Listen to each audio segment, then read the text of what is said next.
যে আমরা সেমিফাইনাল থেকে খেলা শুরু করব, এর আগে খেলবোই না। তাদের জ্ঞাতার্থে জানাতে চাই, ব্রাজিল ফাইনালি খেলেছে 7 বার, আপনারা সেমিফাইনালে 7 বার যাইতেই পারেন নাই। এই হচ্ছে আপনারা। এরপর তারা বলে গেছেন ব্রাজিল তো 5 বার বিশ্বকাপ জিতেছে, তাতে হয়েছেটা কি? এই 5 বারের 3টাই তো জুলেরিমে ট্রফি। আপনাদের কাছে প্রশ্ন, এই যে 5 বারের 3টাই জুলেরিমে ট্রফি, ওই ট্রফিগুলোতে আপনারা কি খেলেন নাই? আপনারা কি ডাগআউটে বসেছিলেন? আমার উত্তরটা আমিই দিচ্ছি, ওনারা খেলেছিলেন। ওনারা ওই 3 বারের 3 বারই খেলেছিলেন।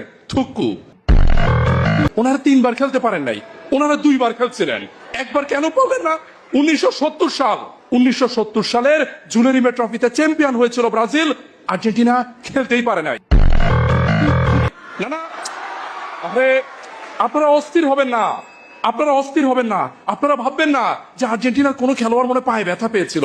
ঘটনা সেটা না। ঘটনা দক্ষিণ আমেরিকাতে বাছাই পর্ব হয়েছিল। বাছাই পর্বে ওনারা বিদায়।